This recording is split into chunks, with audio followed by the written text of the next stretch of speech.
Now we are.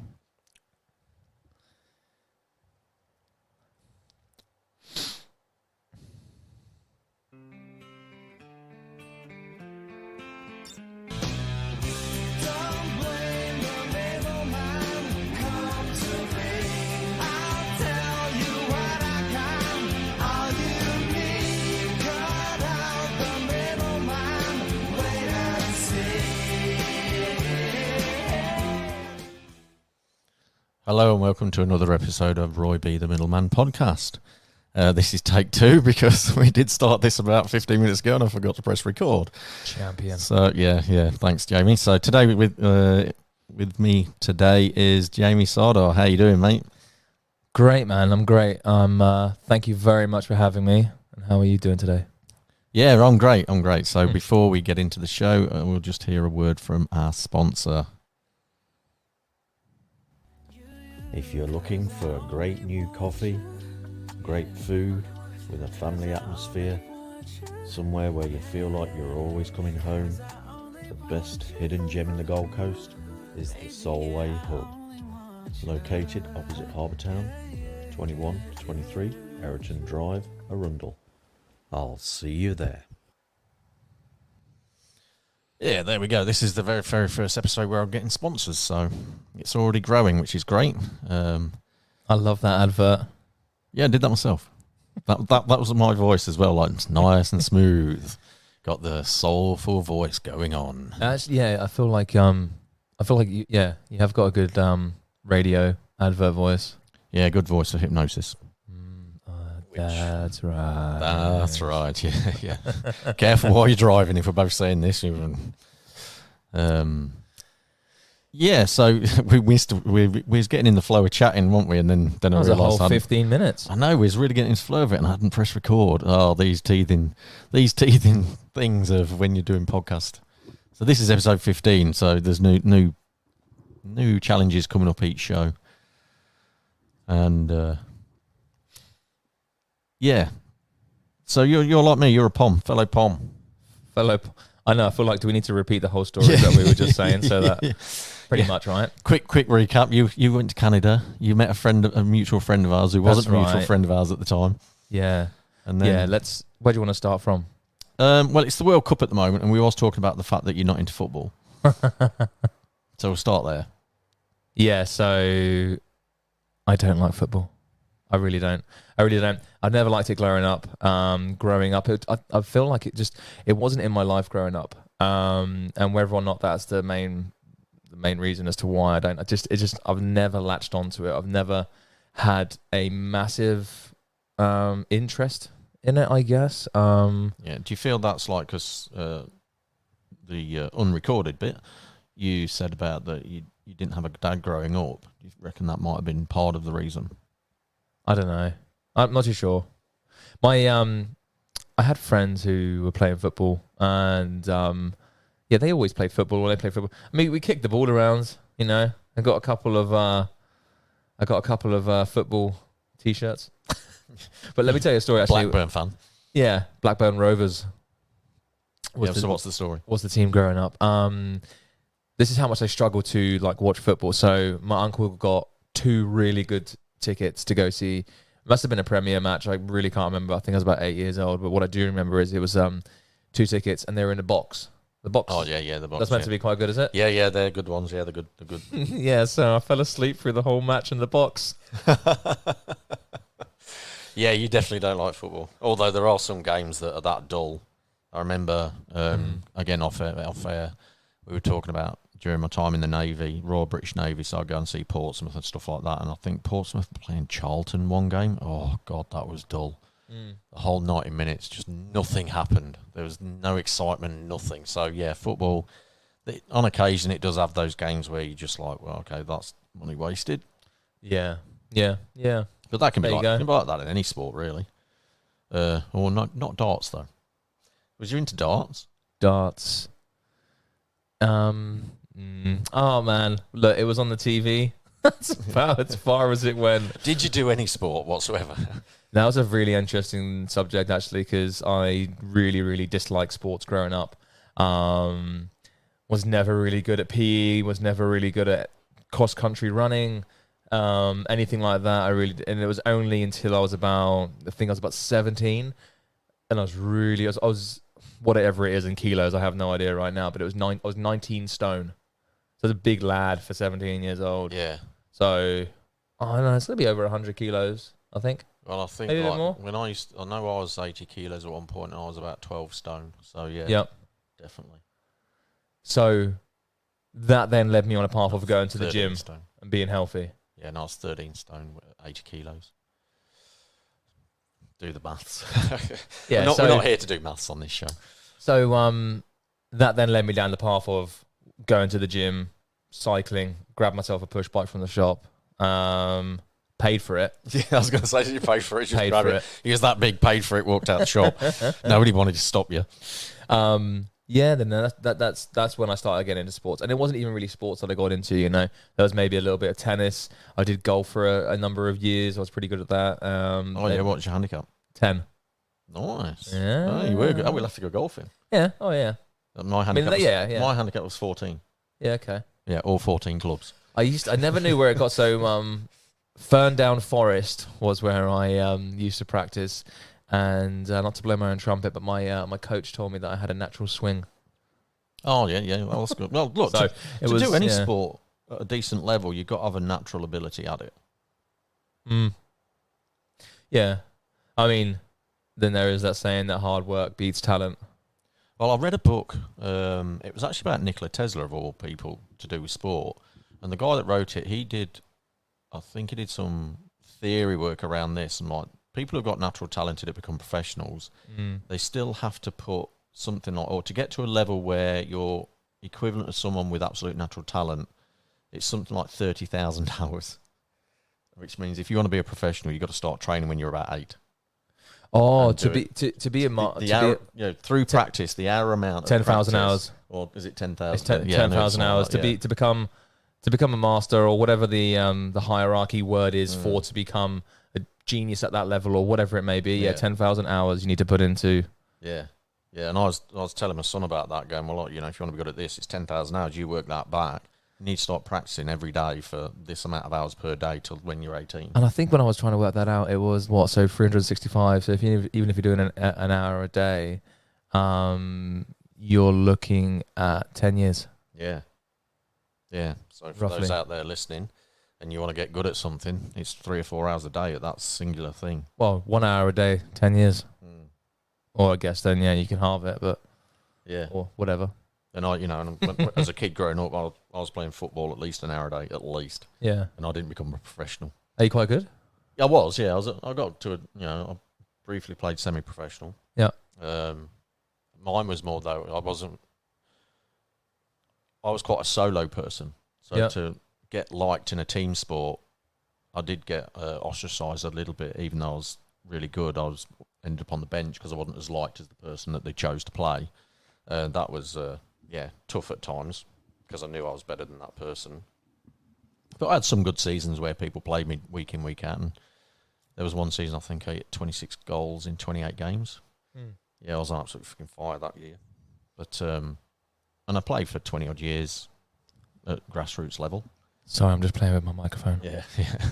I don't know whether which way around it's good. If it's here and it's covering my face, or if I'm here, then they're just listening anyway, so it doesn't really matter. Yeah, as long as they can hear you. And I guess nothing's real anyway, so.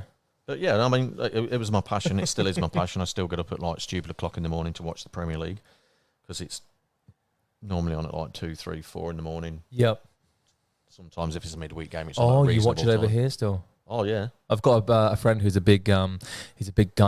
Arsenal fan, yeah. Arsenal, and he'll get up or he'll stay awake. Yep, depends what time. Because the World Cup at the moment, there's a game on at 1, and then there's a game on at 5. So depending on who's playing, I'll stay up. Yep. And if there's 2 games on that's playing, I'll grab a couple hours sleep and then I'm up again. But it's only on once every 4 years, so we're at the knockout stage now. So yeah, the games will diminish pretty quickly. Football's coming home. Yeah, it's coming. Do you remember you just see a news feed just go absolutely mental with everyone from the UK saying it's coming home? Oh, look, I don't think England will win it because even if they beat Senegal, they're quite likely to face France after that. And Mbappe against the English defence. I have no idea what this means, but France beat us all there. Well, there's Kylian Mbappe is pretty much probably the best player in the world at the moment. So where does he sit with Ronaldo? Well, Ronaldo's getting old now. Yeah, for the sport. Yeah, he's like 37 now. Right. Where Kylian Mbappe is 24. So he's starting to come into his prime, and he's just lightning quick, and England's defence is not lightning quick. Whatever happened to Rooney? Where did he go? He just retired because, again, like, he was he was probably more classed as what they consider a street footballer. So he was all energy and power, and which means in the long run it's not longevity. He burst onto the scene at 16.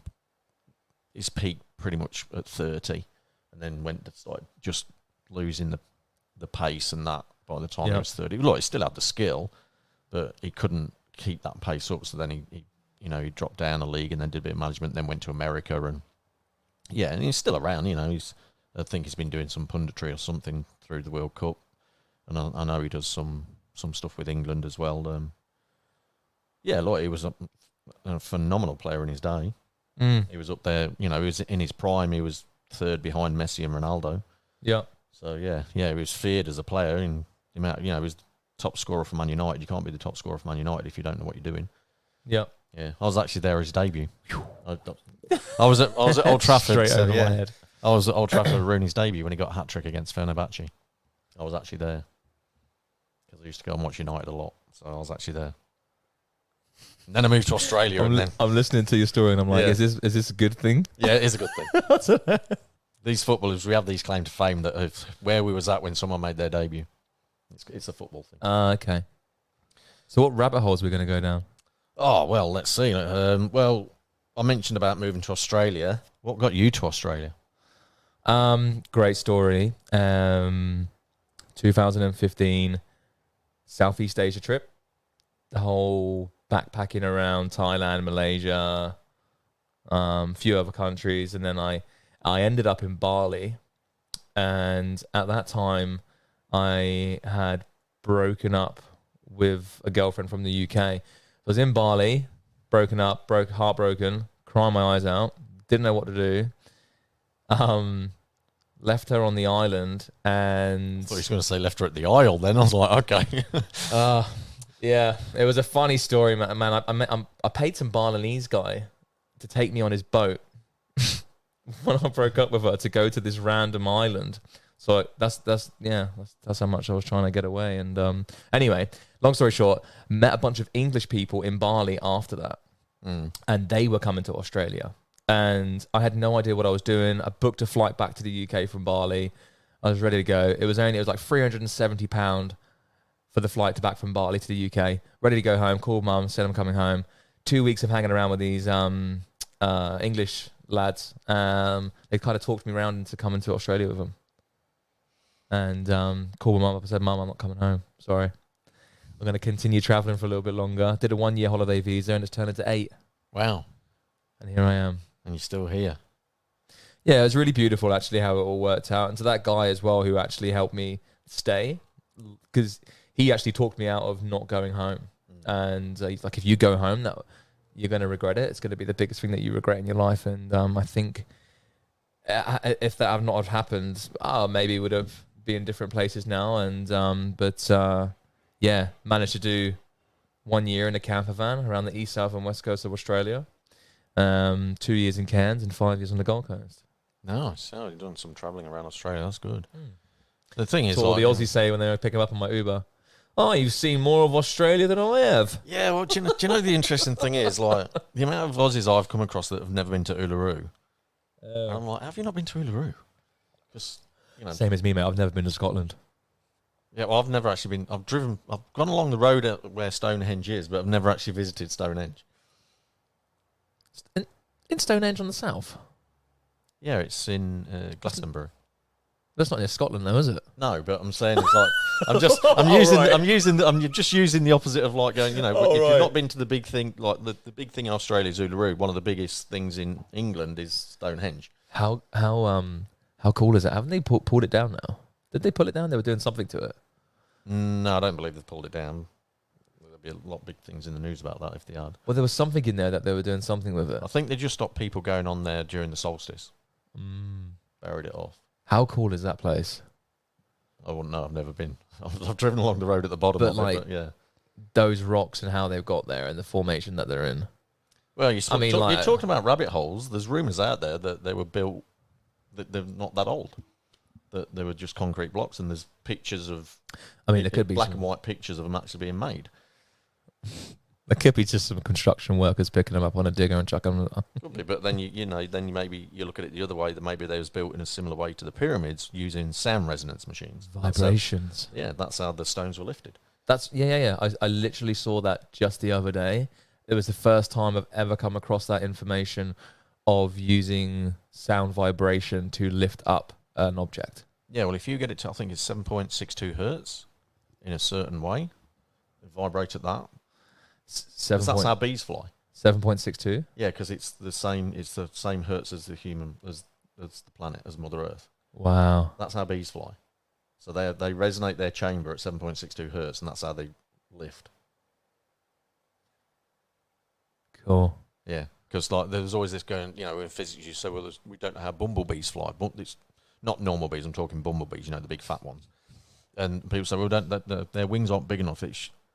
Physically, they shouldn't be able to fly. What they really was going, we're not going to tell you that they fly through sound resonance because we don't want people to know about that. Because of the amount of stuff they've hidden through history. And that's how the pyramids were built, through sound resonance. That's how they moved the stones. There was none of these thousands slaves with tree trunks underneath the slab from 3,000 miles away. What about the aliens?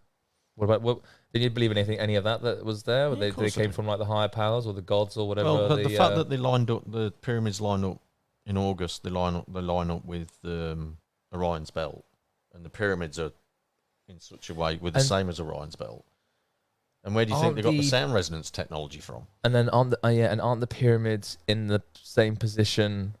Don't the numbers of where they are situated on the planet as the same coordinates for the axis of the Earth or something? Yeah, so if you take, I actually saw this yesterday.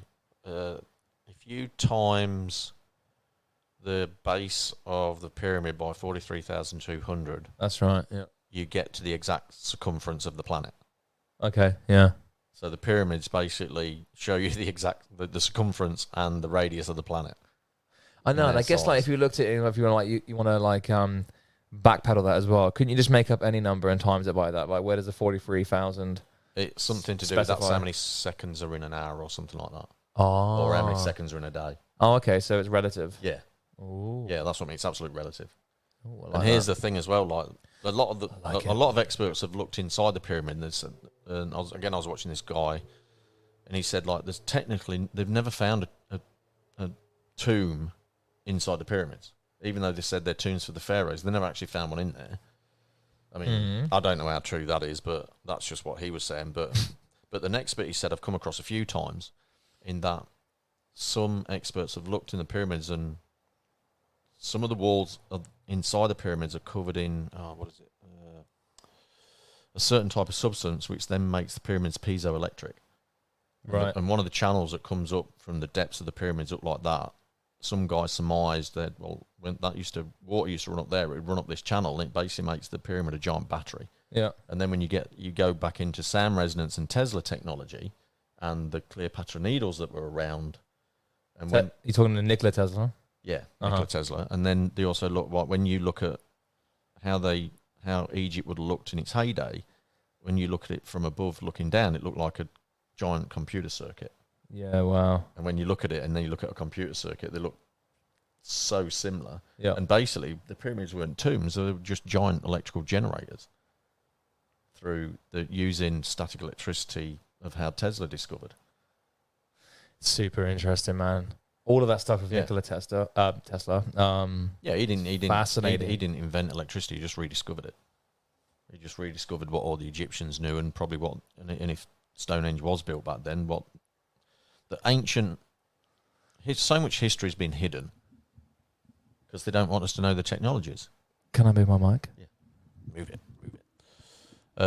So it's absolutely fascinating, and the stuff they're trying to teach you about history and that that they moved these great big blocks 5,000 miles on tree trunks. It's like really, I wouldn't.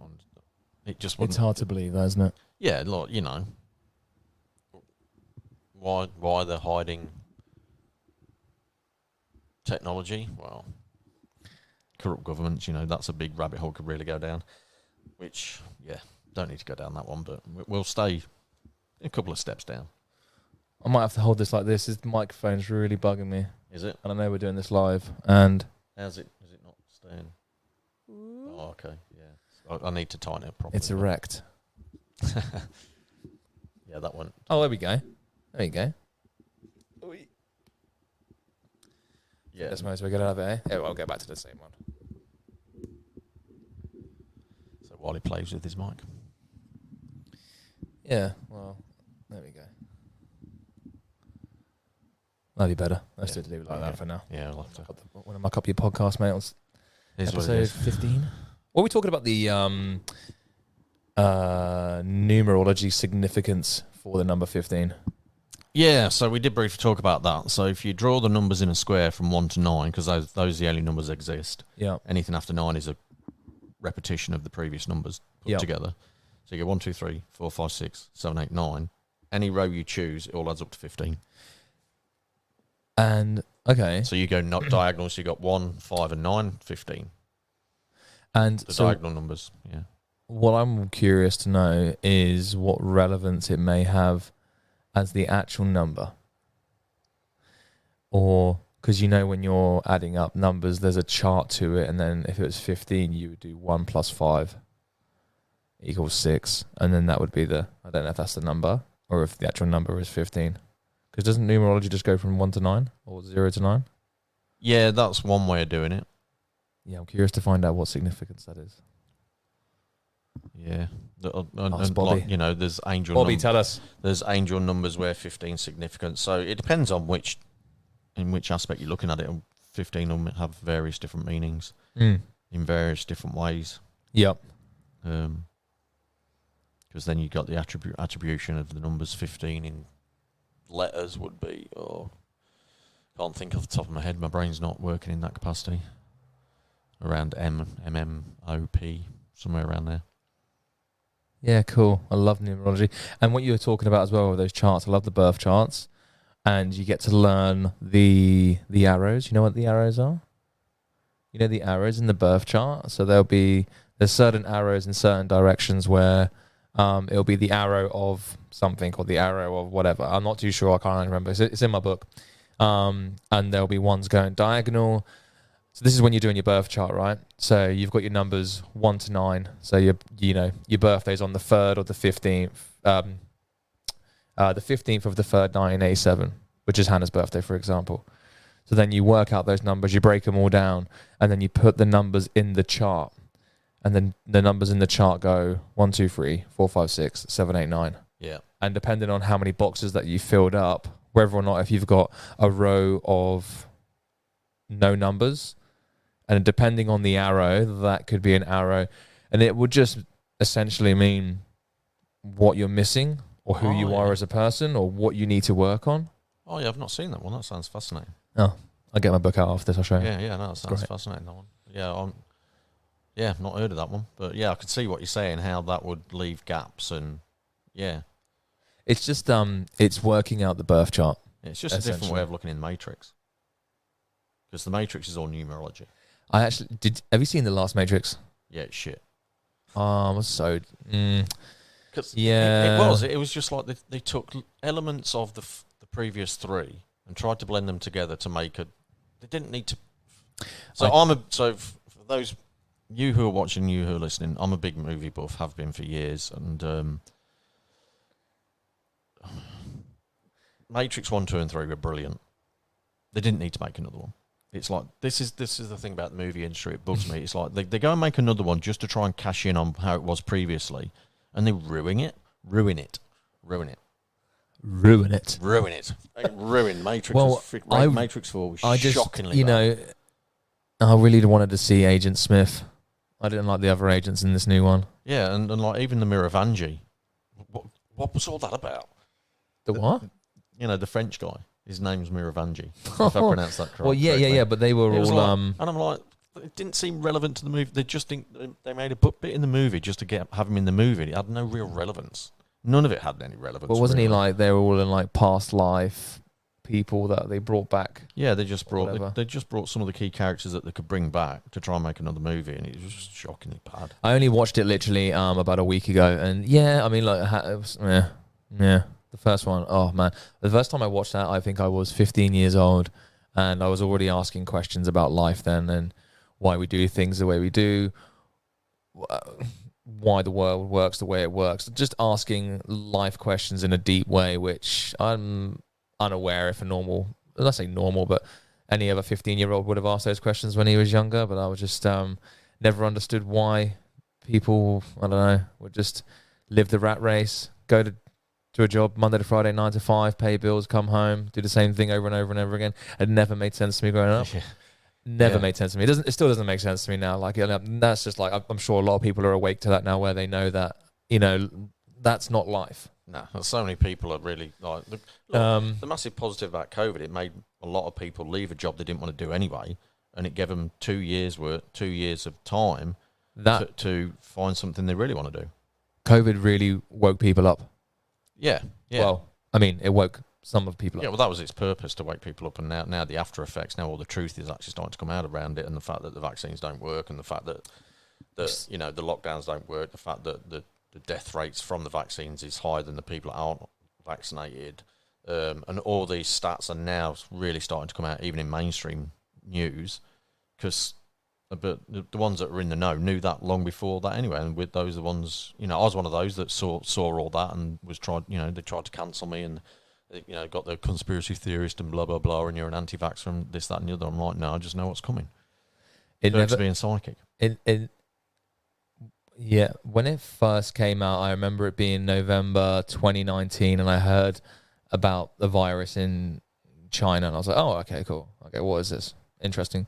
And then it was like December, and then there was like warnings. I was like, okay, yeah. But when it really, I was like, nah, this is fishy. Or this was just, my opinion back then, was when I was in the UK. I got stuck in the UK for a while with COVID. In denial, went back, wanted to see my parents, was going on a holiday anywhere, then I got stuck there for nearly a year, which is really, really fun. And it was when Boris said we needed to do 2 weeks to flatten the curve. Yeah, that bullshit. And then after that 2 weeks, he goes, we need to do another 6 weeks. I think it was 6 weeks. And I was like, okay, yeah, this is super fucking fishy. Yeah. Look, I mean, with my abilities, I was getting downloads about it anyway. And I was being prepped for other stuff around it. So. Oh, yeah, cool. What were your downloads? It was called the mirror virus. This is the download I got. I'm not talking internet download, I'm talking spiritual download. It was called the mirror virus, which meant it's going to make people face themselves. So, again, going back to talk, when everyone had to leave their job because they shut the whole world down, it gave people that time to realise that they didn't want to be in that job in the first place. When you say you got downloads, so for people who or may have watched the other episodes, like, are these your spirit guides? What do you call them? Yeah, spirit guides, yeah. So, yeah. Or nice. Universal. Sometimes it's a universal download, so it's not one of my normal guides. It's just it's like an intuitive knowing that one day I don't know it, and then it's so when I'm getting a download like that, I'll get the whistling in my ears. I get that. Yeah, so there's two types of pitches. A really, really high, the higher pitch that's almost inaudible. Yeah, that tends to be angelic speak, and then your body will naturally know what that vibration is. Does everyone get that high vibe? Because every now and again, I sometimes I'm just driving and it goes. Yeah, that tends to be just like angelic speak, because we all have a guardian angel, so it's your guardian angel giving you a heads up for something, and then the one that's a bit deeper than that might last a bit longer. That's a spiritual download. So what it is, it's like sometimes that's information coming in that's going to upgrade your DNA or going to give you deep insight about something over the next few days. Can you see, or could I ask you to tell me who my guardian angel is? Yeah, well, let's see. I think I know who it is. So for me, the best way to do it is just ask your guardian angel what their name is, and then over the next few days, see which name starts cropping up everywhere. You might hear the same name on the radio. You might see the name on the number plate. You might overhear somebody talking about it, and they'll mention a name, and it will just repeat. So for those that are watching, and for those that are listening, it's very easy thing. Just if you believe you've got a guardian angel, I truly believe that everyone's got a guardian angel, and you just say, "Hey, guardian angel, what's your name? Show me what your name is." Nice, and you'll get it. Nice, and it will just happen that much. It'll get that repetitive that you can't deny that that's who it is. I love it when you like stare when you stare at me or when you stare at other people. I just feel like you're I don't know if you're looking through something or you're searching for something or you're seeing something. And I'm looking to see who's behind. No, I'm looking to see who's behind you because I'm a medium, so I'll see if there's any flicks of light or if there's any sort of you know how hot air looks like when you look at air above a fire. It's got that crinkle to it. Yeah. A bit like that. I look for something like that. I look for the energy. Yeah, nice. Because that's my language. My true language, my way my ability works, my language is energy. And I'll feel it. Do you speak tongue? No, tongues, no. Tongue, like well, I guess like what's the You're talking about biblical tongues? Yeah. Yeah, no, because for me, I just translate energy into English. You know Anton, who you met, who baptized me the other day? Oh, yeah. He can speak tongue. Oh, cool. It's the most reverent sound. So that'll be the equivalent of light language in my industry. Do you do light language? Yeah, mine sounds like a didgeridoo. Which when I did that event with your partner Hannah last week. Have you heard her light language yet? Yeah, she let me hear a little bit of it. Bless her. I love her so much, and she is really good with her light language. Yeah, it's starting to open up. I do find it very interesting, and there's parts of me that find it extremely funny. Yeah, look, it is. It's a very because it's such a high vibration. Proper light language is such a high vibration. Our body, our ego body. Yeah, it's challenging for it to integrate. There's some people when they do it. Can we mention names? Yeah, I can't remember her surname. Sorry, Natalie. Who was I think you would have met her. If I show you, you'll know who she is. And she does a lot of light language. When she does it, my whole body tingles. Yeah, and that's it because it's such high vibration. Your whole body is taking it on board. It's like a shiver almost. It's like my goosebumps, like my hair stand on end. Yeah. But when Hannah was showing me the other night, she's so essentially it goes like a million miles an hour when Hannah does it at the moment. She hasn't learnt to or remembered how to slow it down. So because it's channeled information. So when I'm talking to people, just in general, I know when I'm channeling because all of a sudden I'm going, blah, blah, blah, blah, blah, my rate of speech just speeds up. And once I catch it, I have to say to my team, I go, "Oi, team, slow it down because it's coming in too fast. The information's coming because it's light. Light is so the speed of light almost." But that makes so much sense as to why Hannah's is going so fast. Yeah, because then it's just about going, okay, look, slow it down because once you open that channel, once you open that flow, spirit go, right, the flow's open, right, let's go, let's turn that tap on. Turn it on, and then in it comes. Let's go. Yeah, so, I know when I'm channeling because all of a sudden we're going, blah, blah, blah, blah, and then there's this, then there's this, then there's that, and there's this, and the people are just going, wow, getting hit with this information, and then I recognise what's going on, and they're sort of looking at me going, I've lost half of this, and then I go, all right, slow it down, because you can, like anything, with practice, you can slow that rate down. Yeah, it's funny. It's one of the industries which I haven't really latched onto too much. I find it interesting, and because I would say I'm very spiritually minded, and I love the rabbit holes, and it's got to be one of the most interesting ways people make money in the spiritual realm right now. Yeah, well, when I do my one-on-ones, if I don't disconnect from it at the end of the session, I'll get, let's say I've only got one person on one day and it's at 9 o'clock in the morning till 10 o'clock in the morning and it's a 1 hour session. If I don't disconnect from them after the session, I could get information for their journey for all the day. Yeah, well, so how do you disconnect? So I'll just call in Archangel Michael and cut the cords. So that's energetic cords. So anytime you're attached to anybody, there's a cord of light between you and that person. And depending on how much information has flowed through it, the cord gets really, really big. and the more you connect, so your cord between yourself and your partner, that'll be a really big cord. The cord between me and my son Joel will be really big cord, and that's why, you know, when they're sad, you'll feel it. When they're happy, you'll feel, you know, that information. It's a two-way street of information, of energy information, and the more energy sensitive you are, the more you can feel that. So when I have a one-on-one session with someone, I'm really connected to them, and that's where I'm getting the information from. And that information's flowing, and if I don't cut that cord, the information keeps coming. And there has been plenty of times where 10 minutes after the session, I'm driving home, or you know, if it was where I work and that, and I'm sat there and I'm still getting information, and I catch myself still getting information, because it's how it works is I'm sitting there going, oh, I could have told them that, could have told them this, oh, I forgot to tell them that, oh, and that, and then 10 minutes in I'm going, oh, I ain't cut my cords. Cut cords, turn it off. I mean, I don't turn off, I'm always connected, but yeah, I have to just disconnect from the client. Crazy. Otherwise I'll get 8 hours, 9 hours, 10 hours of information. Yeah, wow. You think how in depth our life actually is, and how much intricate information you could receive as guidance. Yep. So, like, I want to touch on, is it past life regression? Is that the right word? Regression? Yeah, past lives, yeah. Yeah, so, can we talk about prac? Or we talk about the stuff that we learned? I won't say, well, look, I mean, the past life teachings. stuff, stick on the past life stuff. Well, so basically what I want to say is I won't mention the name of the process because, You're talking about ECT. Yeah. But because people pay money for it and it's someone else's teachings, I won't go into it. And yeah, so what I will say though, it's akin to timeline therapy. Yeah, but so what we learnt in Master Prac was, so you know the Gestalt, the timeline of the Gestalt.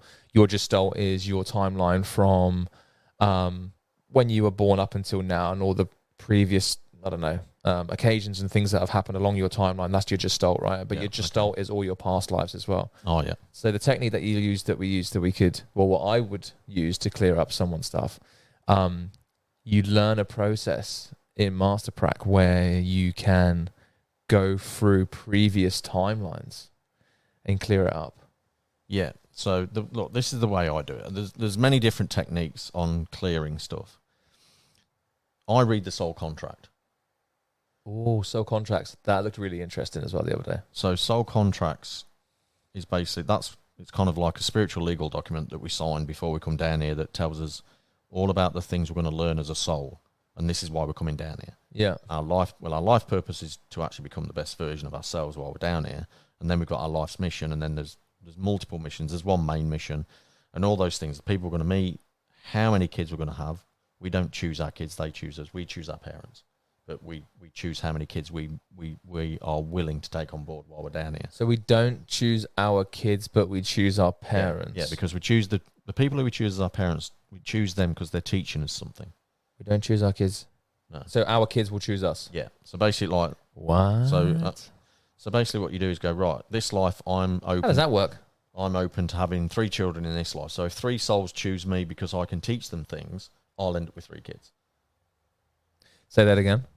So on my soul contract, I might have, say, I'm open to having 3 children in my life, which then any soul that's ready to come through that needs me for a certain teaching on their soul lesson, they'll choose me as a parent. Yep. Yeah, I've got certain ways of teaching and certain things in this life. So yeah, so you know, and that's why I chose my parents. They were quiet. They allowed me to just come and go as I please. There was it's not that there weren't boundaries. There was limited boundaries, but they just allowed me freedom. So they taught me freedom with framework, and that's what. And interesting enough, that's a very massive part of how I teach the spiritual industry. You need the framework. Yeah, you need that kind of steel girder, and then you can build whatever you want on top of it. Nice. Like the skeleton. You think the skeleton's the framework and how many different sized bodies there are, but the skeleton's the same. Yeah. Unless it's a female skeleton, then the hips are a little bit bigger. Yeah. That's why you can tell if it's a female or a male when you've just got skeletons, because of the hips. Interesting. Yeah. Yeah, so soul contract is where the soul contract is like the cheat sheet. Because when you read the soul contract, you know why that person's learning that, is going through that. Let's take trauma. They've gone through a piece of trauma on the soul contract. It explains why they've gone through it. So now I want to. And it's So because in my world, in my teachings, when people have trauma, I'll take them through that process on their timeline. And the thing that I learned in Master Prac was any emotion. It's a last resort thing because it's quite it's going to bring up some stuff and it'll be quite an emotional process, and you'll go through multiple timelines and you'll be clearing up that same emotion on different timelines. Yeah. So, but when you're the talking way about, I do it, I basically, there's a creation point. you don't, so that won't work in your world of teachings, or you won't. The way I do it is like doing multiple timelines for the same thing to me is pointless because we created it in one time. In one moment of time, we created that lesson. So all the others are just echo points. So if you take them to where they created it and help them understand it there, it has a ripple effect across all relevant timelines and wipes them clean. Isn't that what that does there?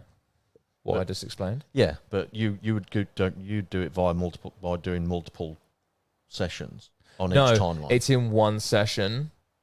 But you correct me if I'm wrong, you're still talking about going across multiple timelines to find out the lesson, whereas I take them to the day they created it.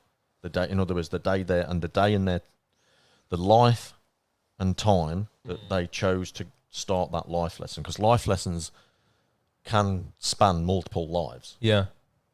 So rather than going, okay, you had one of those lives was in your 1900s, another one of those lives of that same lesson was the 1800s. Rather than going it one at a time, I just tune into their soul contract and go, right, where did you create it? Where did you leave that soul fragment? So you'll be able to go to the actual pinpoint. Yeah. So yeah, when we do it, it's they'll do it in one session. It's the one emotion. So maybe it's like anger I'm taking them through because they can't clear it up.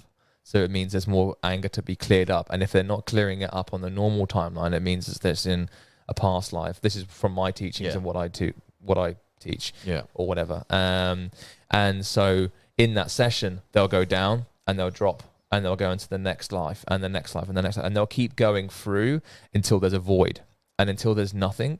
And when there's nothing and we've got a clear understanding that there's nothing there and there's no words coming out of their mouth anymore, then that's, in my world, then we know that we've cleared it up. Well, you've just got to a place where it didn't exist. You didn't clear it. Because the human body, the logical mind, needs to understand things. And if you take them to creation point and say, right, this is why you created it. So the human body side of it, where the logical mind basically goes, now I understand why I created it, it can let it go. That's how you heat. That's when the logical mind lets it go. I'm not giving you enough context into. I know what you're talking. I know exactly what you're talking about. But in terms of me and explaining it to you, and you understand. I get what you mean. Yeah. But in terms of if I was to tell you from start to finish exactly how it all works and how it goes, then you're taking the energetic body to before it existed, and basically saying, right. No. The reason why we ask that there's a void is because I'll have to explain it in more detail because it's part of someone else's teachings. I won't disclose it because people pay good money for it. Yeah. And I'll talk about that. For another day, for another time, off camera. Yeah. And off recording. But they're both great processes. Yeah. Look, it's a good process. It's a loosener though. It's still a loosener because until you get the body to understand why it chose that lesson, it will never be able to let go of it. These are just boxes though, right? This is just your box and my box. Yeah, well, I mean, because I've tuned into the high energetic side of it. Yeah. I didn't come up with this theory. This theory came along to me through my years of spiritual journey, and then I used that. I mean, I term it shadow work. That's what I call it, or spiral. What did I used to call it? This is so interesting, man, because I'm like, the inner journey. Let's talk about the inner journey, because the inner journey is a spiral. But let's say you created it, just for ease of explanation, you created a lesson in 1900. 1901, let's be more specific. So let's say you created the lesson on the 3rd of August, 1900. Well, the 3rd of August, 1901, the lesson comes around again. And it's not exactly the same, but you can see it's a direct echo of it. That's what's an echo point. And then the same again, August 1902, 1903, 1904. Those are all, the way we're describing it, could be equivalent as past lives. So let's say you created the original lesson in 1874. and then you live that life, and then you have another life where you're clearing that same lesson, or you're living that same lesson in the 1900s. It's an echo. It's an echo. So you could take someone back to the 1900s, and you wouldn't truly clear it because it wasn't created then. They chose that lesson in the 1800s life. So you'd actually have to take them there, take them to the day and time they created it according to their soul contract, and help them understand why as a soul they chose that lesson of anger, or why as a soul they chose that lesson of guilt, and then help them understand why as a soul they chose it with whoever else was involved, who was part of their soul family. And once you see it in their eyes, and with me I can feel their energy, so I can feel their energy has also made sense of it, and their logical mind has accepted that's the truth, not my opinion of truth, not their opinion of truth, but the energetic truth from their soul contract, they can let it go. Then their body will release it, and when their body releases it, if there's any dis-ease born out of that, the body will heal itself from its original blueprint. That's how I do past lives. Interesting. But because the thing is as well, with 5D coming in, because Mother Earth has now shifted into fifth dimensional, which is oneness, which is multidimensional, there's also multidimensional regressions, which I do.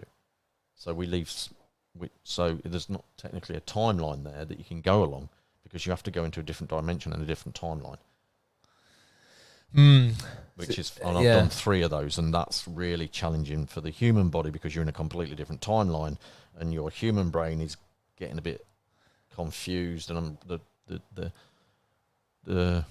strain's the right word. The strain on my energy system being across 2 different timelines that still do hold space for somebody. Yeah, that's a challenging one. And I have to use crystal. I have to use my really powerful crystals to facilitate that portal opening, essentially. Right. To take, and then plus they don't look. Sometimes they're not human. They're a completely different creature. There was another one where the very first one I did was very challenging, because the timelines obviously are different, but they were technically in the past, but everything in the vision of it was in the future. So my body was just really going, hang on, this is the future, but the energy's telling me it's the past, plus there's the timeline of where I was in anyway, which is different to those 2 timelines. It was like I was trying to triangulate a lost phone, essentially. It was best way to... Dude, this is so interesting, right? Because now I see, I make sense of where you come from and your line of work, and now from me doing master prac and me learning the teachings that I've learned, and I believe in what I do, like wholeheartedly, and I still believe in what you do as well. They're all beneficial for the people. For the person that needs it, it's beneficial. Otherwise, they wouldn't be in front of you requesting that modality. Yeah. I've like been given a new set of eyes, and it's really interesting hearing and listening to all these different new processes and the things that you're talking about and around energy. It's just, because the intuitive mind runs the show. I find it interesting. Yeah, it's like the intuitive mind runs the show, not the logical mind. Yeah. But when you learn about values levels as well, oh man, and learning about people's boxes and the things that, like, you know, like F45 is a box. Well, like I said to somebody the other day, I said, my box is the universe. Yeah. Because I tap into energy, and everything's energy. Yep. Oh, yeah. So my Have you box seen is fucking... the simulation hypothesis? Someone mentioned that to me the other day, I believe. Yeah, it's on YouTube. Anyone can watch it. I think she sent me the link, and I haven't watched it yet. It's about 50 minutes. That's twice it's come up now. So I'll definitely have to watch that. That's the universe going, oi, we wanted you to watch that, and you've been watching trash in the meantime. You could have watched it then. I'm like, okay, all right, shut up. So it's all about it talks a lot about energy and etc. But the main really interesting thing is, you know, we're talking about like atoms and molecules and what's in between the atoms. I can't remember right now. Well, an atom is 99.129's worth of space. Yeah, and then that we're more space. Yeah, so we're more than anything. We're more nothing energy than anything. Yeah. Yes, and we're more nothing than matter. So when you're watching this, it goes on for about 50 minutes talking about Einstein, Nikola Tesla. It's really, really interesting. I'd say it's a documentary, but it's a thing on YouTube that you can watch. And so what they do is they do an experiment of when they shoot atoms through a slit of wood, for example, and it goes onto the backboard. and it creates a line. So it creates a pattern. So they're shooting atoms through this, and it's creating like a pattern on the back of the wall. Yeah. And then, so what they do is then they get 2 slits, and then they shoot the atoms through both holes. Yeah. And then it creates 2 lines on the back of the wall. And so they did a couple of other experiments as well, which I won't go into, but the main experiment, which is really, really interesting, is that they had an observer watching the atoms get fired through the holes. And when the observer, camera, human, had their eyes closed, they formed a line against the wall. When they opened their eyes, it formed a different pattern on the wall. Yeah, so the atoms knew that they were being observed. Yeah, that sounds like a slightly different experiment to the observer effect, where It could be very similar to that, actually. Yeah, where the same principle is that the space in the energy within the atom changes according to what's being observed. So it's a rough translation of our thoughts create our reality. Yeah, and did you hear about the Hadron Collider, about them actually... so they're actually... What have they done now? They've tested or trialed, or they've done teleportation. Yeah, well, that's... And they did it with an atom, right? So they did it with an atom going from one end to the other, and the atom arrived before it left. They did all this, though, in the 30s with the Pennsylvania experiment. No, that doesn't sound right. Someone out there will know. It might But be. dude, the atom arrived Teleportation with it left. American Navy ships, yeah. It's time travel. How cool. Yeah, but it arrived before it left. How freaking cool I is know, that? yeah. Well, the stuff that we don't know. Or do we know? Well, maybe we're just all remembering. In any life, you'll only remember anything that you're meant to remember. Because we're down here for a certain mission. Oh, yeah. And on that mission, there's only going to be a certain amount of tools for that mission. And tools mean the things we learn, the things we know, the things we do are all conducive to that life mission. If nothing makes sense to you, if it's not relevant for that mission, there's no point in doing it. If it doesn't make sense to you, then you're not meant to hear it. No, because energy takes the path of least resistance. And if you're not meant to learn something or do a particular process for your life's mission, you can try and do it through free will, quote unquote, through free will, but the universe will stand against you all the time and shut every door possible until you give up. Free will's not down here, it's up there on our soul contract. There's very minimal free will down here. How do you see free will? Well, a lot of people say, well, I can do anything I like. But what I just described, so you want to play the piano, right? And playing the piano has nothing to do with your life mission. You're not meant to do it at all because that's what's written on your soul contract. Every time you go and try and find a mentor or a piano teacher, your car breaks down, or the train breaks down, or the teacher's not available that day because they're sick. After about the 5th time, if you're really stubborn and really that kind of person, you're stubborn and keep on going. The 5th time you give up and go, I was not meant to play the piano. How is that? Well, if you got free will, you'd be able to play the piano.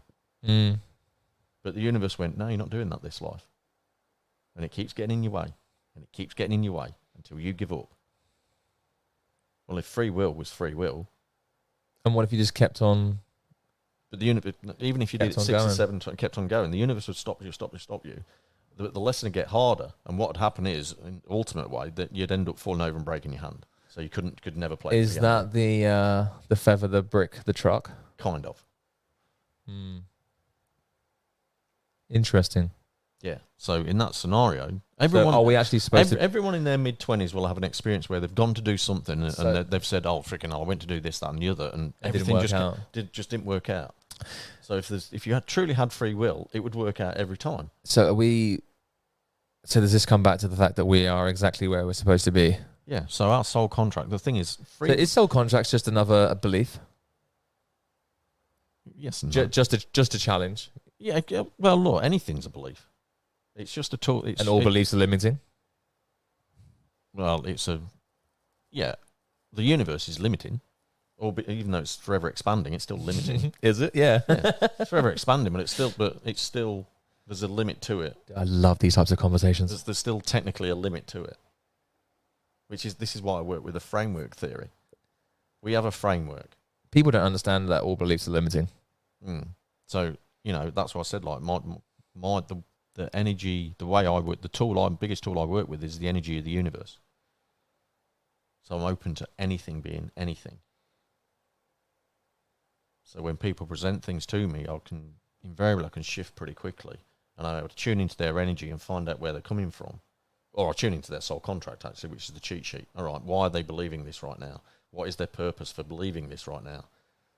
What is the purpose for their soul's growth of why they're believing this right now? And is it positive, or is it something they're ready to move beyond?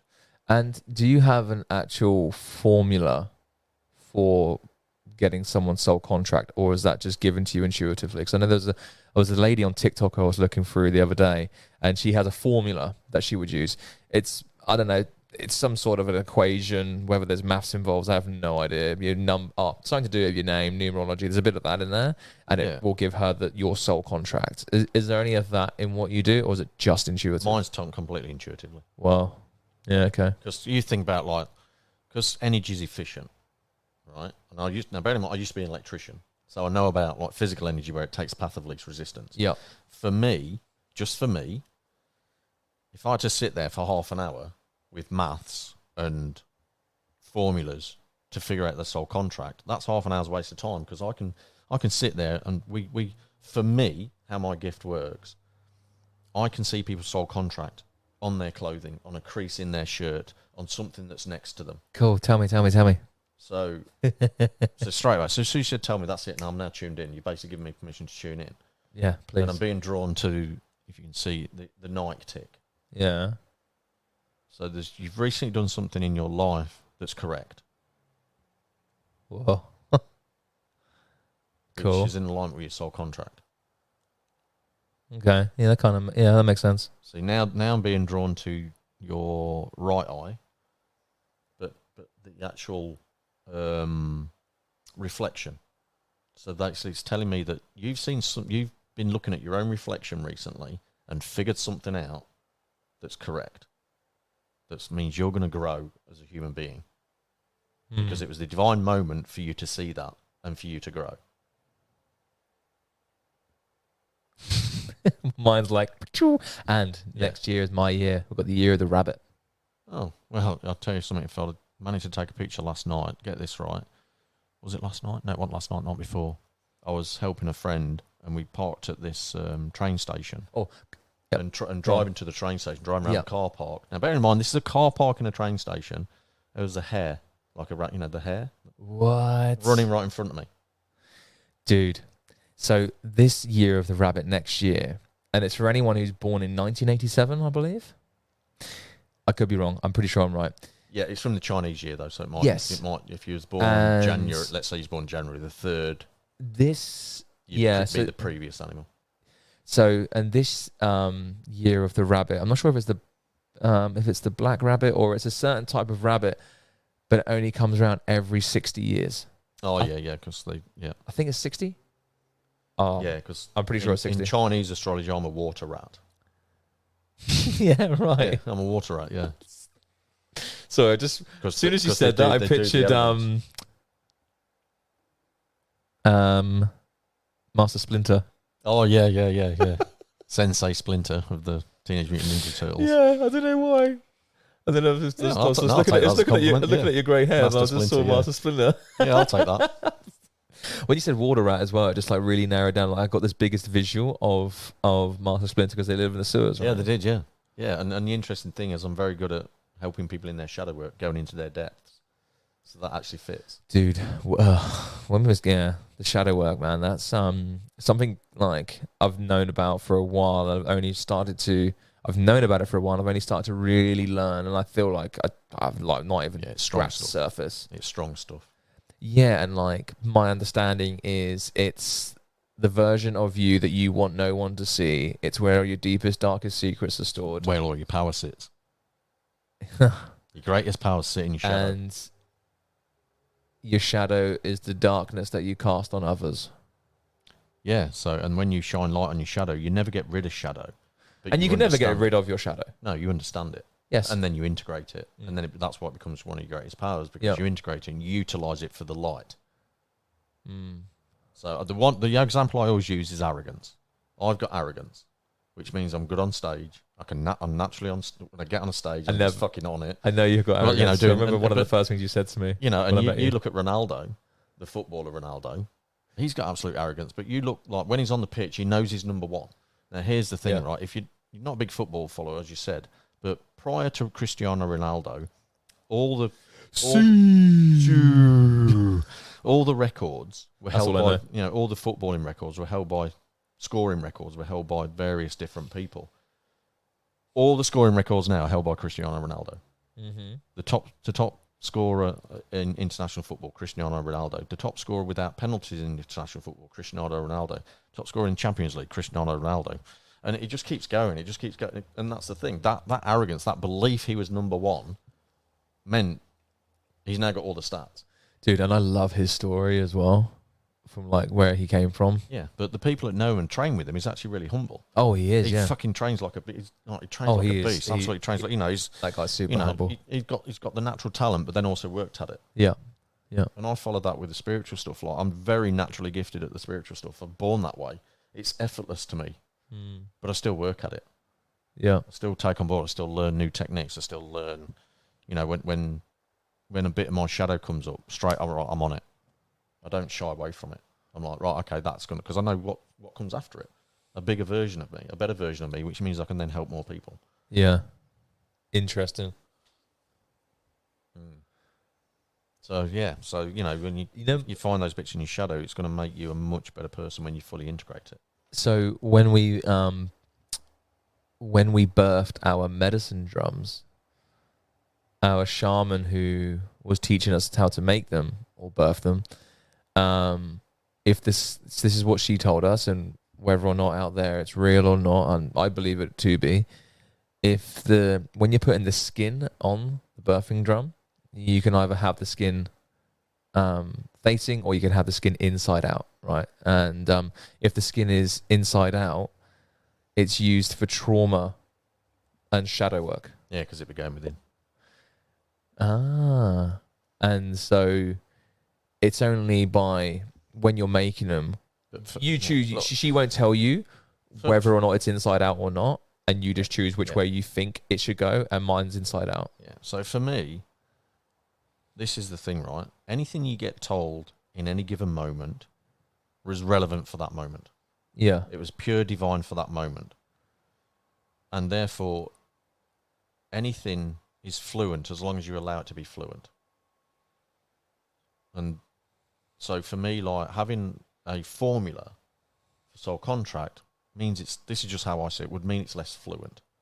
Whereas me, you could be wearing 25 different t-shirts today.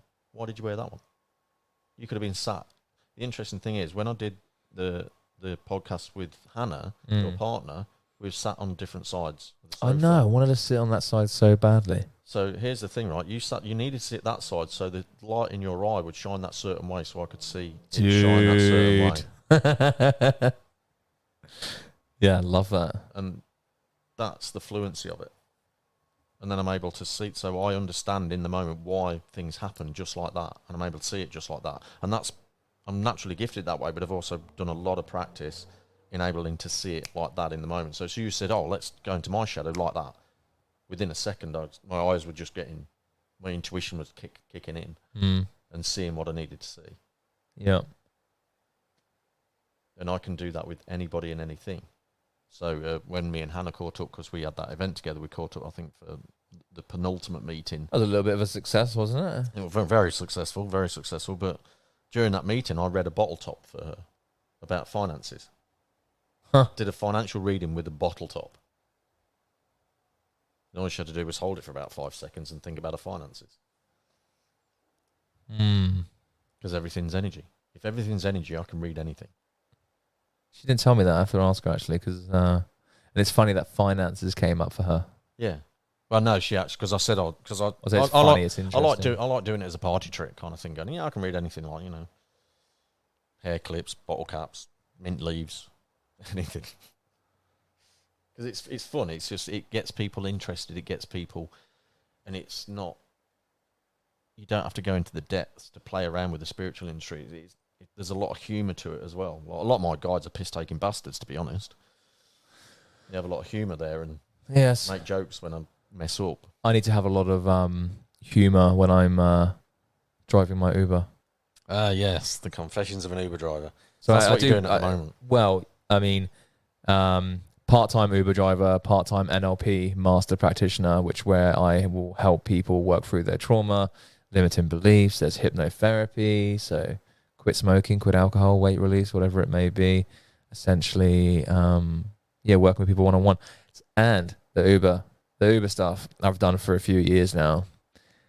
Yeah, and that's an interesting confession. So tell me, what are Tesla's like? Oh, mate. We was talking off thing. That's just the question you get the most common in it. Oh, what are they like? What are they like? So I was going to get... So the thing is with Uber is like they're always going to rate you.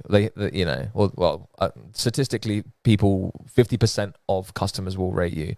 And there are a lot of people out there who are quite, I don't know, a bit weird. They'll rate you badly. So anyway, I was going to do like an FAQ sheet, and I didn't do an FAQ sheet because I was like, oh, some customers out there will get funny about that, and they'll rate you badly. So I didn't do it anyway. And I should have done, because I've got a Tesla Model 3, and it's not even about that. Like sometimes if I did it before I had the Tesla, I've done over 7,000 trips now, and every single one of those trips... Oh, is that an accent I detect? Oh, yeah? Whereabouts you from then, mate? Like, you are UK. Surely. Oh, yeah, whereabouts? I'm like, Bournemouth. Oh, no, I don't know Bournemouth. I'm like, yeah, okay, so why'd you ask? Yeah, so surely you must have had some POMs in the car, though. You know, I had one guy the other day, bless him, right? He's only been in Australia for a month. And I don't know if you can remember when it was like when you first came to this country. And he's only been here a month. No clue where to go, what to do, how to navigate, anything like this. And he's actually a drone photographer, really nice guy.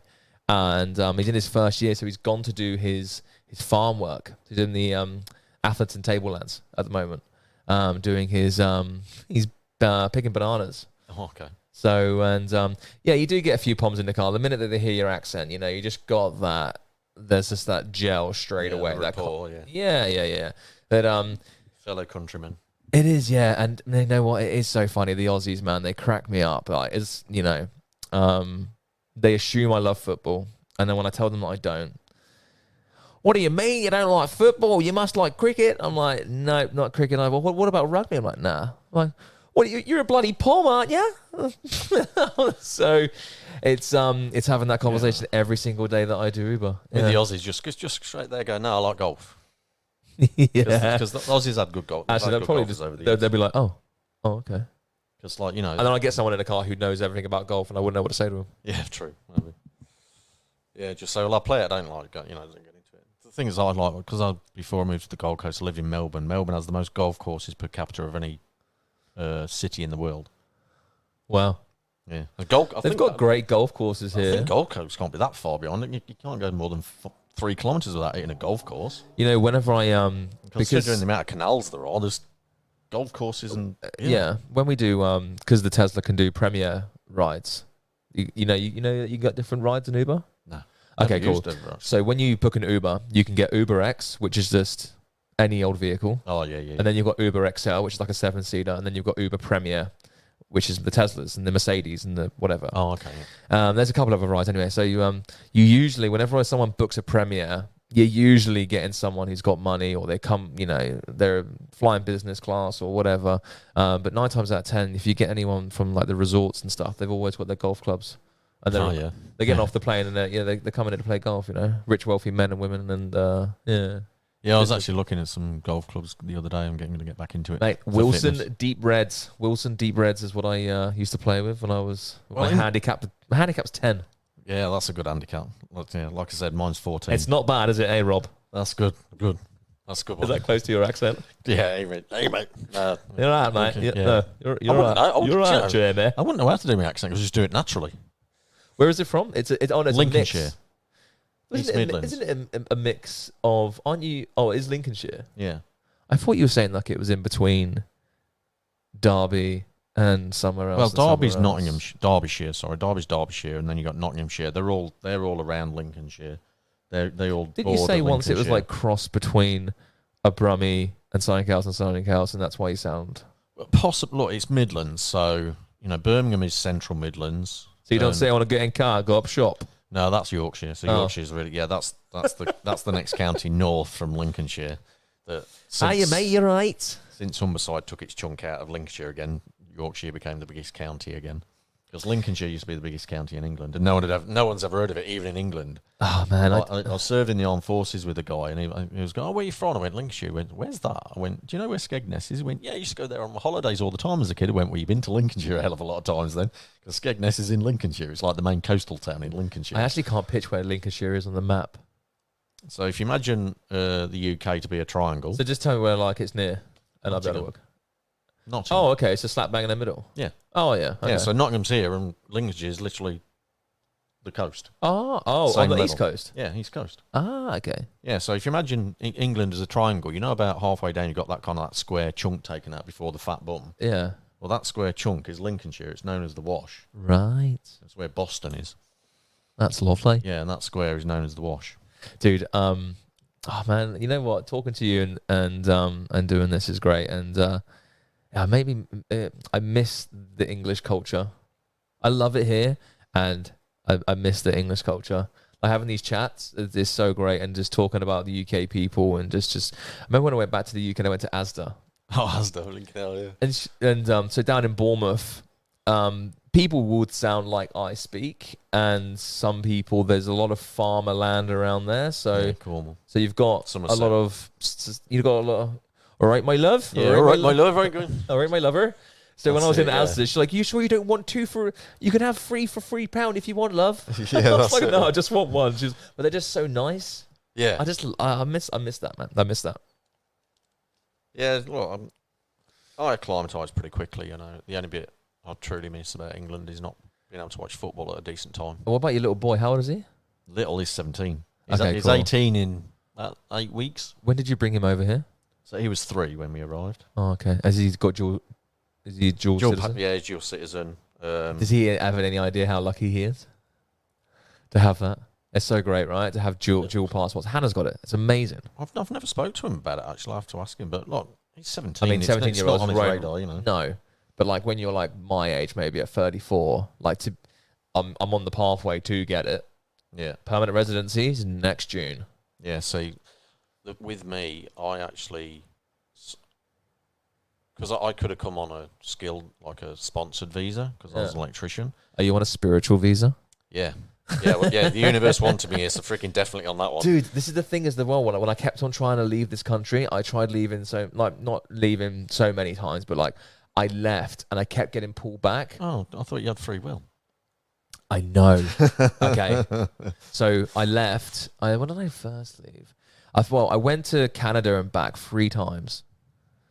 Into this country. So I was like, no, I'm going to go there, try it, come back, go back there for a holiday, come back. And then I went there for a long stint, and then that was when I met Hannah. And I was like, and then Hannah, and then like, obviously I'm going to be in the country that she is a national in. That's why I'm here, like, because of my partner. And that's the last thing that brought me back here. I was like, I'm meant to be here for some reason. Yeah, and that's it. Look, there's, again, it's that being in Australia is part of your mission. And of course, to be with my lovely partner. Absolutely. I don't know where my partner is. I don't think she's in Australia. Fucking God knows where.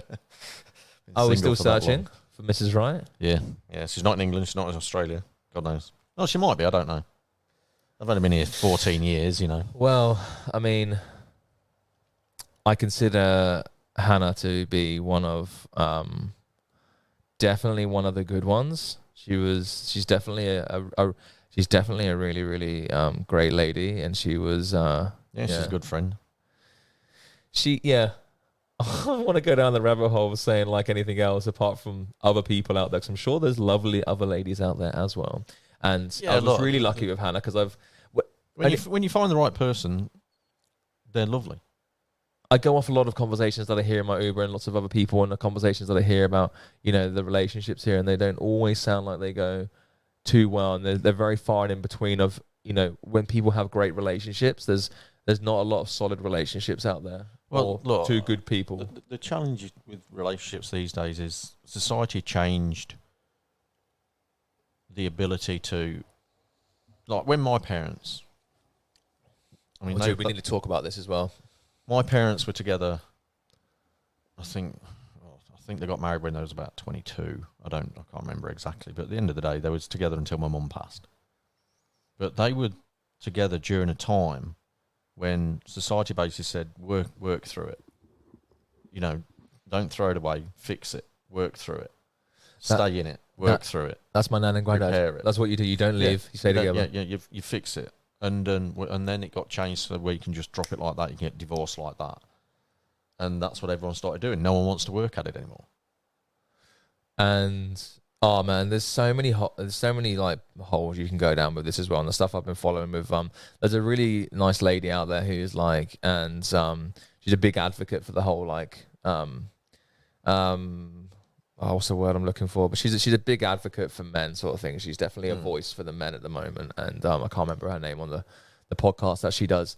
Yeah, well, men's mental health is it's just a really. There's definitely a pivotal. Here's a classic example, right? The 19th of November was International Men's Day. Nobody spoke about it, and it's the thing is, who is it? Bloody not UNICEF. One of the big bloody world governing bodies. They don't even recognise it. No, they recognise International Women's Day, but don't recognise International Men's Day. I know it is. And it's been a thing for 14 years, and they've never they don't recognise it. And it's like, hang on a minute, you're a world governing body that don't recognise half the world's population just because of a fucking political agenda. Yeah, it is funny how it's all gone. And with that story that we heard through the training that we did about how back in the 60s, if I remember the story correct, when the change started happening of like and rightly so, like women wanted to go out and take on more roles or whatever it was back then. They wanted to do unbalance. There was an unbalance, but there's been a hell of a lot of indoctrination as well. But I watch a lot of what Jordan Peterson says, and I like following him because he's done a ton of research.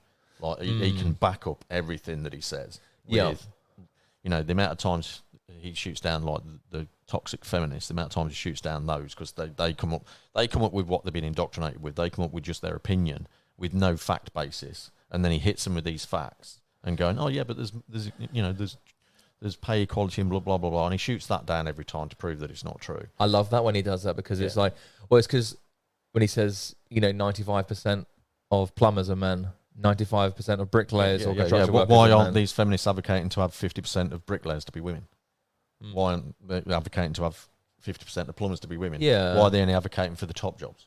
Yeah. And the thing wasn't it, was when he said that there are more men than women wanting to go for the CEO roles. There are plenty of women now who do that. Yeah, but there's still more proportion of men who want to do the 120-hour weeks, being Elon Musk, all that type of thing. Yeah, and that's it. And they said, like, this is what I've watched of other people, and they say women don't want to work 80 hours a week to get to that position. So some don't want to work. Some do. Yeah. Look, me personally, I'm an advocate for horses for courses. The best person for the job, regardless of what race, colour, or gender they are, if they're the best person for the job, they're the best person for the job. What I found really interesting was when he said that statistic that. The statistic that Jordan Peterson said was that women are more agreeable in employment. So when it comes to like pay rises and things, and this isn't the reason why there's any talks about equality in pay for men and women, but for me personally, I think men will argue it's a personality thing rather than a gender thing. That's just what he's found out. Yeah. I wouldn't doubt him because I know how much bloody research he does. Yeah, and that's a statistic that he's come up, and I just find it quite interesting. Yeah. Oh, yeah. There's so many fascinating. In the end of the day, it's only when you only have to watch 20 TikTok videos or Instagram or Facebook about, and you're seeing these young ladies that have got just an opinion because they've just watched the black screen in the front room. That's all indoctrination stuff and with no basis of facts, and they come across someone who's got a basis of facts and they get shot down every time without fail. Even the gender, or even all this gender stuff at the moment is getting shot down to pieces. Yeah, it's an interesting topic. One guy who I love at the moment and is and I know he's disliked by a lot of people, Andrew Tate. Yeah, I've been watching a lot of his stuff, but again, he's got facts. I love what he does, and what he talks makes sense. I know, and the media portrayed him to be some sort of like misogynistic pig or whatever. Because that's what they do. It's this cancel culture. No, we don't like you telling the truth. So and we're going to cancel you. the thing is, apparently, is that they don't like him helping men have more of a voice and learn how to make money, and whether or not that's a thing of like it's going to be disruptive if too many people know how to set themselves free or whatever it may be. Or at the end of the day, like this is a true statistic. Kids that grow up with their fathers usually more, they contribute to society more. Wow. The ones that don't have their fathers, the statistics of kids who don't grow up with their fathers of crime and being in prison is significantly higher than kids that have grown up with their dad. Yeah, you look at society. Dude, I grew up with no dad, you know, right? Yeah, I do know that. Yeah, there's exceptions to the rule. I mean, I'm not saying it because I'm like, but I'm like thinking like, okay, cool. Obviously, there's been no crime and contributing to society, and I'm like really thinking like, where have I contributed? And I guess I do on some levels, and I mean just being work. I'm talking about being respectful and in general. Yeah. And, work. I learned that from my mum. I've done work for a living and stuff like that, and then it's also like without the dads. Most of the people that went onto drugs and addictions didn't have a dad growing up. Oh, I see. Those kinds of things, right? Yeah, you know, and there's massive statistics out there for that. That's undeniable. It definitely needs to be. Yeah, it needs to be a strong household anyway. When you're and there's so much talk of. There's just so much talk going on, and it depends which rabbit hole you want to go down. And there's plenty of information out there. But as long as like, if you just go on opinion from what you see on the TV, and you don't want to back up why you choose to be a feminist or an LGBT or whatever, to me that's like, well, that sooner or later you're going to get shot down by someone who's done the facts and done the research, and your whole model of the world is going to get brought down because you've chosen a model of the world based on nothing, based on someone else's opinion. Because you had an agenda. Just do the research. That moment you got angry at somebody, or that moment somebody was pissing you off, and then you built a whole agenda around it. Do your research. And you know what that is? That's just the stories people tell themselves. Yeah, right? and again, it's all that story that they tell themselves is divine for them in that moment, for their journey, for their soul contract, and then for their growth. So I would bring that back to when people. The stories they tell themselves, and they tell themselves that they're no good enough, or the story that they tell themselves that they're not loved. Yeah, because I was watching. So this is how ridiculous it's getting. I was watching a video yesterday, and it was of this lady going. This guy was going. So please explain what a woman is to me. To me, a woman's like someone who can have babies. And she went, no, there's transgender people can have babies. How? Yeah, but that's. Oh, isn't there actually a She basically said, I'm only paraphrasing, but she pretty much said men can have babies, can literally have babies, and I'm like, I saw something the other day where a man was pregnant, and I'm not sure if he was a trans or if he was a man, and I'm not too sure how that works. Well, definitely don't know how that. Well, it wouldn't have happened in the conventional way because we simply don't have the genitalia we don't have the womb, and we don't have fallopian tubes, and we don't have eggs, so. As far as I'm aware, and I'm not an animal expert, the only animal on the planet where the men carries the babies and gives birth to them is the seahorse. Sorry, I know it's a true fact, but I found that quite funny when you just looked at me dead in the eye and said the seahorse, and I don't know where my little Jamie just was like, I thought that was just really fucking funny. Yeah, but it's true. It's like it is a true fact. Yeah, it's a true fact. The seahorses that I think they carry the babies. They don't actually do the birth thing. The female still does the egg laying, and then he puts it in his pouch and carries it, and then it's the only one. Off you go, little seahorses. Off you go, little seahorse. Fly. So yeah, if you really want to have babies, consider yourself to be a seahorse. Recognise yourself as a seahorse. There you go. Then you can have babies. Is that a message for all men who want to have babies? Yeah, that's it. Yeah. Just believe you're a seahorse. The thing is, as we're talking about that, it just brings me to the sketch by Monty Python in the 70s in the Life of Brian film, when one of their guys goes. Who's the main guy that's Monty Python? Who's that dude who's just like completely abstract and out there? Well, John Cleese, he's one of the main guys. But then you've got Eric Idle, Michael Palin, Terry Jones, There's someone else. Graham I can't remember Chapman. his name. And there's the other one. Who's the American guy? I can't remember his name. There's an English guy with like, I'm not gonna try and picture. But anyway, yeah, they're sat in this arena, and one of their group goes, "Oh, I don't want to be called. I want to be called Loretta now, or something, and I want to have the right to have babies." And he's going, "You can't have babies." And yeah, but I want to be recognised that if I wanted to have babies, that I could have the right to have babies. And that sketch is so relevant now because he's just mocking the ridiculousness of it. Watch it, Life of Brian. It's worth watching anyway because it's just a brilliant. You know the comedy real film. interesting thing about people who think that they have problems, and the biggest problem is that they think they shouldn't have them. Because problems are the things that sculpt our soul. Yeah, well, they're what make us grow. We learn through our mistakes. That's the human condition. Yeah. We learn through mistakes, and the people who go, "Well, I don't want to make mistakes." Well, then you don't want to learn. Yeah, Growing up, I taught my son. I said it's okay to make mistakes. That's how you learn. Of course. And he's still a bit of a perfectionist. And I have to remind him, mate. Well, it's a bit like you, really, isn't it? Look at this setup. I mean, the other day you had headphones and stuff. Well, we've got the headphones now, but yeah, it was a very yeah, I'll grow. It's grown. It's 30 odd, well, a month and a half. And it's love it. I absolutely love it. Started off on Zoom and then got my podcast machine. And you all made this by making a quick decision at sorry, there must be no, it was during one of the podcasts I was on. I was going, no, I want to do this myself. Oh, on a men's group. No, wasn't it with well, no, because I went on. Weren't we there and you were already thinking about it, and then it was just like, okay, cool. No, I just wanted to be on one. Oh. I was actually getting spiritually guided to be on one, be on Trav's. So Trav is my my podcast mentor, who I will get on soon as one of my guests as well. Yeah. And so then, I got on his podcast. That was just a heap of fun. And then the very next day, I ended up on his friend's podcast completely out of the blue. And that's when I was like, and then that was the Sunday. Then the Tuesday when we was at men's group. Yeah. And I was talking about podcasts, and I think my accountability was, well, we want you to do a podcast episode of your own. That's how it started. That's the universe going, doink, doink, doink. Here we go. We're going to give you something new to do. Follow it. And all the doors, it's just been so effortless. All the doors have just opened. It's been easy. I haven't. Great, man. I've not had to do, and not what I would consider hard work.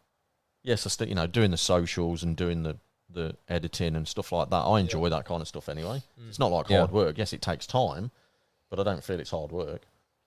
So after today, when I get home, blah, blah, blah, it's going to take me hours to run it through, get it all sorted, and I can do it in the back. It gets done in the background while I'm doing other things. Yeah. I mean, it's, so it's just keeps, like I say, I've got the booms for this one, so that, again, I just learn each time I do a podcast, it presents little challenges, presents mistakes.